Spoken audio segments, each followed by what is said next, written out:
Hi friends, எல்லாரும் எப்படி இருக்கிறீங்க? நாங்கள் ரொம்பவே நல்லா இருக்கிறோம். என்னுடைய சேனலை சப்ஸ்கிரைப் பண்ண எல்லா சப்ஸ்கிரைபருக்கும் ஒரு தேங்க்ஸ் சொல்லிக்கிறேன். இன்றைக்கி என்ன அப்படின்னா, காலையிலேருந்து விளாக் எடுக்கிறேன். பிள்ளைங்களாம் ஸ்கூலுக்கு விட்டதுக்கப்புறமா கொஞ்சம் ஆனியன் இருந்தது, அது வாங்கினதாகவே இருக்குது. ஃப்ரீயாக இருக்கப்போ கொஞ்சம் தொலியெல்லாம் எடுத்து நம்ம கழுகி ஃப்ரிட்ஜில் எடுத்து வச்சிட்டோம் அப்படின்னா அவசியத்துக்கு டக்கு டக்குன்னு நம்ம எடுத்துடலாம். அந்த வேலை தான். அப்போ மீன் கடைக்கு நமக்கு போடும். அதுக்கு முன்னாடி இதை கழுகி ஒரு ஸ்ட்ரெயினரில் போட்டு வச்சிட்டோம் அப்படின்னா இங்கே டிஷ்யூ பேப்பர்லாம் செட் பண்ணி வச்சுட்டேன். இனி வந்ததுக்கப்புறமா அதை எடுத்து மாற்றிடலாம் அப்படிங்கிறதுக்காக. இங்கே சாலமீன் வாங்கினேன். 100 இத்தனை சாலமீன் கிடச்சி கிட்டத்தட்ட 25 இருக்கும்னு நினைக்கிறேன். ரொம்ப சின்னதாக கழுகுன அப்புறமா தான் பார்த்தேன், ரொம்ப சின்னது. அதுக்கப்புறமா 4 லெமனாக வாங்கிக்கிட்டேன். லெமன் இப்போ ஃப்ரிட்ஜில் வைக்க மாட்டேன். என்னென்னா நமக்கு அவசியத்துக்கு எடுத்து பிழியப்போ கட்டி பிடிச்சிருக்குது, தண்ணி ரொம்ப வரமாட்டேங்குது. அந்த மாதிரி வேலைகள் காலையில் நடந்தது. சாயங்காலம் என்னாச்சு அப்படின்னா, நீங்கள் நேரடியாகிட்டே ஒன்று இதை கேளுங்க எங்கள் ஹாப்பினஸ்ஸை.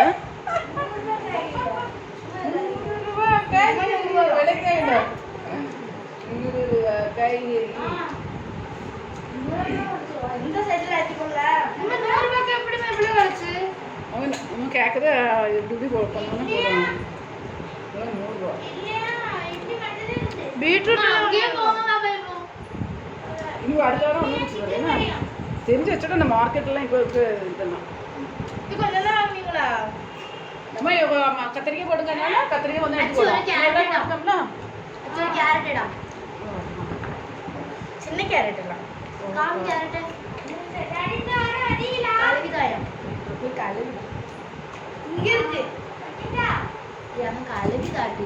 டாடி வீடியோ கால் பண்ண போறேன். மம்மி சொன்னாங்க வீடியோ கால் பண்ண போறேன். இப்போ பண்ணணும் தான் சொல்லு. மம்மி பேசணும் தான் சொல்லு.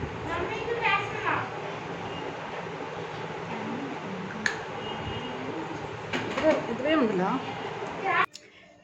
இது என்னென்னா, நான் காய்கறி வாங்குறதுக்கு வேண்டி போனேன். அதாவது கொஞ்ச நாளைக்கு முன்னாடியே அந்த ஒரு ஆண்டி சொல்லிட்டே இருப்பாங்க, நீ இங்கே போய் காய்கறி வாங்குத நான் சொல்ல இடத்துக்கு போனேன்னா வாரத்துக்கு ஒரு நாள் போனாலே போதும். போனால் உனக்கு 2 வாரத்துக்கும் சூப்பராக வச்சு சாப்பிடலாம். 100 ரூபா 150 ரூபா தான் காய்கறி ஆகும், ஒரு பை நிறைய கிடைக்கும் அப்படின்னு சொல்லுவாங்க. அப்போ அவங்க என்னையும் கூட்டிகிட்டு நம்ம 2 நாள் போகலான்னு. எனக்கு என்னென்னா, நான் ஹஸ்பண்ட்டு சொன்னேன். ஹஸ்பண்டு கொஞ்சம் மடி, ஏன்னா வயசானவங்கள பின்னாடி கொண்டு இருத்தி நம்ம கூட்டிகிட்டு போப்போ ஒரு சடன் பிரேக் அந்த மாதிரி ஏதாவது போட்டோம் அப்படின்னா ப்ராப்ளம் ஆயிரும். அதனால எங்கனாலும் பின்னாடி யாரையும் கூட்டிகிட்டு போகணுன்னு ஆசைப்படாத அப்படின்னு சொல்லிட்டாங்க. அதுக்கப்புறமா இங்கேருந்து அந்த தூரம் போகணுமே அப்படி அவங்க சொன்னாங்க, நீ இப்போ காய்கறி வாங்கக்கூடிய இடத்துக்கும் இதுக்கும் இந்த இடத்தையும் பார்க்கப்போ கரெக்டாக ஒரே லெவல் தான் இருக்கும் அப்படின்னு சொன்னாங்க. அப்போ நானும் அச்சு ஒரு நாள் போனால் அங்கே 5 மணியாக இருந்திருக்கு. 4 மணிக்கு சாரி, அங்கே காய்கறி வியாபாரம் நேரம் 5 மணி. நாங்கள் 4 மணிக்கே போயிட்டோம். அப்போ இத்தனை நேரத்துக்கு வந்துட்டோம்ல அப்படிங்கிறதுக்காக சாதாரண மாட்டு விலைக்கு வாங்கிட்டு வந்துட்டோம். சாதாரண மார்க்கெட்டில் அதே இடத்துல விலைக்கு வாங்கிட்டோம். இது பார்த்தீங்க அப்படின்னா, நம்ம ஒரு 100 ரூபா கொடுத்துட்டு கொஞ்சமாக காய்கறி போடுங்க அப்படின்னா எல்லா வகையிலும் என்னென்ன காய்கறி வேணுமோ எல்லாமே போடுவாங்க. அது சூப்பராக இருந்தது. அந்த மாதிரி வாங்கிட்டு அதுக்கப்புறம் நல்லா ஹாப்பியாக இருந்தது. அதை ஹஸ்பண்ட் அஸ்வின்கிட்ட லேண்ட்லைனில் பேசிகிட்டு இருந்தாங்க. அவங்கள்ட்ட அதான் இதை நேரிட்டு காய்கறியை காணிப்போம் அப்படிங்கிறதுக்காக வாட்ஸ்அப்பில் வீடியோ கால் பண்ண சொன்னேன். அந்த மாதிரி வேலையில் நடந்தது. காலையில் பிள்ளைங்களுக்கு ஸ்கூலுக்கு கொஞ்சம் ஃப்ரை பண்ணி கேட்டாங்க. நான் இது வரைக்கும் இந்த மாதிரி ஃப்ரை பண்ணிகிட்டே இல்லை. கோவைக்காயில் அன்றைக்கி ஒரு நாள் பண்ணினேன். சரி, இன்றைக்கி எப்படி பண்ணலான்னு நம்ம யூடியூப்பில் அடித்து கொடுத்தேன். சூப்பராக ஈஸியாக இருந்தது. கொஞ்சம் கடலை மாவு, கொஞ்சமாக அரிசி மாவு, கொஞ்சமாக மஞ்சள் தூள், வத்தல் தூள், அதுக்கப்புறமா வேறு என்ன போட்டேன், சால்ட்டு, இவ்வளோ தான். 2 டீஸ்பூன் அளவுக்கு தயிரும் போட்டு நல்லா மிக்ஸ் பண்ணி, தயிர் வேணும்னு அவசியம் இல்லை, ஒரு ஸ்கிப் பண்ணணும்னா ஸ்கிப் பண்ணிக்கலாம். கொஞ்சம் ஈரப்பசம் வேணும் அப்படின்னா கொஞ்சம் தண்ணி கூட நம்ம தெளித்து இந்த மாதிரி நல்லா மிக்ஸ் பண்ணிக்கிட்டு ஃப்ரை பண்ணினேன். செம்ம டேஸ்ட்டாக இருந்தது, நல்லா பிடிச்சிருந்து. நம்ம பிள்ளைங்களுக்கு டிஃபன் பாக்ஸு இந்த தனியாக ஒரு பாக்ஸில் தான் வச்சு கொடுத்தேன்.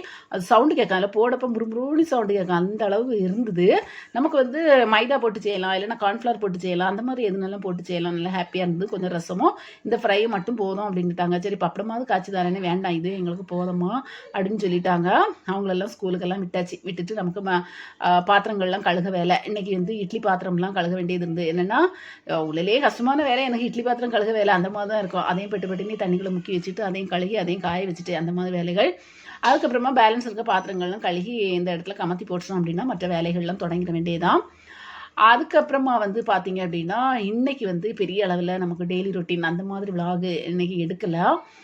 அதுக்கப்புறமா நேற்றுக்கு பார்த்தீங்க அப்படின்னா, மல்லிப்பூ ரொம்ப விலை குறைஞ்சாச்சு. 30 ரூபா தான். எனக்கு ஷாக் ஆகி போச்சு, கொள்ளலாம் அப்படின்னுக்கிட்டு. ஏன்னா ஈஸ்டர் டைம்லலாம் பார்த்தீங்க அப்படின்னா 280 ரூபா அந்த மாதிரி இருந்து ஒரு 100 கிராம் பூ. அந்த நேரம்ல நான் ஈஸ்டர் இல்லை, கிறிஸ்மஸ் அண்டு நியூ இயர் டைமில் அதுக்கப்புறமா பூ தொடுக்கிறதுக்கு நேற்றுக்கு வாங்கி மேலே உள்ள பொண்ணுகிட்ட வந்து தொடுக்க கொடுத்தேன். சூப்பராக தொடுத்தேன் தந்துக்கிட்டா. இங்கே வந்து சீனி அவரைக்காய் இருக்கலாம், வீடெல்லாம் விருத்தியாக்கிட்டேன். சீனி அவரைக்காயை வந்து நம்ம அன்னைக்கு வேக வச்சு நம்ம வத்தலுக்கு போட்டுடலாம் அப்படிங்கிறதுக்காக அதுவும் யூடியூப்பில் அடித்து கொடுத்தேன். நான் இதெல்லாம் வாங்கின நாளே கிடையாது. இது மொத்தமாக அவங்க தந்தையினால இதெல்லாம் கிடச்சிது. அப்போ பார்க்கப்ப வத்தல் போடுறதுக்கு ஈஸி தான். சரி அந்த வேலையும் செய்திடலாம் அப்படிங்கிறதுக்காக இப்போ வந்து 2-3 நாளாக நம்ம ரெசிபி வேர்ல்டு சேனல் இருக்கலாம், அதில் வந்து ஷார்ட் வீடியோ வேறு போட்டுகிட்டே இருக்கேன். அப்போ இதில் இன்னைக்கு இதே வச்சு ஒரு ஷார்ட் வீடியோ போட்டுடலாம் அப்படிங்கிறதுக்காக. இது வந்து 2 தண்ணிலையாவது கழுகணும். இது அப்படி முழுசாட்டே போட்டு வத்தல் போட்டுடலாம். நம்ம வந்து சைடில் வந்து கொஞ்சம் அழுக்கு இருக்கிறத மட்டும் வெட்டி எடுத்தால் போதும் அந்த மாதிரி. அப்போ நான் இப்போ தண்ணியில் வந்து முக்கி வச்சுருக்கலாம், அந்த பாத்திரத்தில் வச்சு தான் வேக வைக்க போகிறேன். அதனால அதில் இருந்து கழுகி இந்த ஸ்ட்ரெயினரில் போட்டு வச்சுட்டு நம்ம வந்து வேக வச்சிடலாம் அப்படிங்கிறதுக்காக. அதுக்கப்புறமா 2 குடம் தண்ணி எடுக்க வேண்டியது இருந்தது. நம்ம வந்து நல்ல தண்ணி பக்கத்தில் போய் எடுப்பேன்.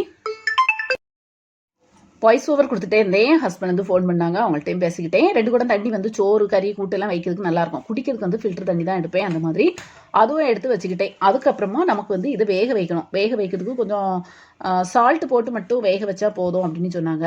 அதனால் வேக வச்சுட்டு ஒரு 3/4 வேக்காடு அளவுக்கு வேக வச்சுட்டு ஸ்ட்ரெயினரில் போட்டு வச்சுக்கிட்டேன். ஒரு 5 நிமிஷம் கழிச்சு கொண்டு வெயிலையும் போட்டு காய வச்சுக்கிட்டேன். இந்த தண்ணி வந்து சிங்கிள் அப்படியே ஊற்றிடக்கூடாது, அது கொஞ்சம் ஆறுனதுக்கு அப்புறமா ஊற்றலாம். ஏன்னா வந்து பைப் எதுவும் ப்ராப்ளம் ஆகிடக்கூடாதுன்னு இங்கே வந்து அவியலுக்கு வந்து அவியலும் ரெடி ஆகிக்கிடலாம் அப்படிங்கிறதுக்காக அந்த காய்கறி வச்சு அவியலும் வச்சுக்கிட்டேன். சூப்பராக ரெடி ஆகிட்டு இங்கே வந்து நான் இது வந்து ஷார்ட் வீடியோ நமக்கு வந்து ரெசிபி வேர்ல்டில் வந்து ஒரு ஷார்ட் வீடியோ போட்டிருந்தேன். இதை வந்து எந்த மாதிரி பக்குவப்படுத்தி எந்த மாதிரி வத்தல் போடணும் அப்படிங்கிறதுக்காக அந்த வீடியோவை உங்களுக்கு ஒன்று காணிக்கலாம் அப்படிங்கிறதுக்காக தான் அது வந்து ரெசிபி வேர்ல்டில் போட்டிருக்கேன். பரவாயில்ல, நான் வந்து இப்போ இதெல்லாம் வாங்கவே மாட்டேன். இந்த சீனி அவரைக்காய் அந்த 100 ரூபாய் இதிலே வரதுனால நிறைய கிடச்சி நம்ம வந்து செய்துகிட்டே இருக்கப்போ வேற கேஸ் வேற தீர்ந்துட்டு அதையும் வந்து ஃபில் பண்ணிக்கிட்டேன். கேஸ் குட்டி இருந்ததுனால ஓகே கனெக்ட் பண்ணிக்கிட்டேன். இந்த மாதிரி தான் இன்றைக்கி வேலைகள்லாம் நடந்துகிட்டே இருந்தது. இந்த வத்தல் காய போட்டிருக்கேன். இது 2 நாள் கழிச்சு எப்படி இருக்குது அப்படிங்கிறதே உங்கள்கிட்ட நான் காணிக்கிறேன். Okay bye.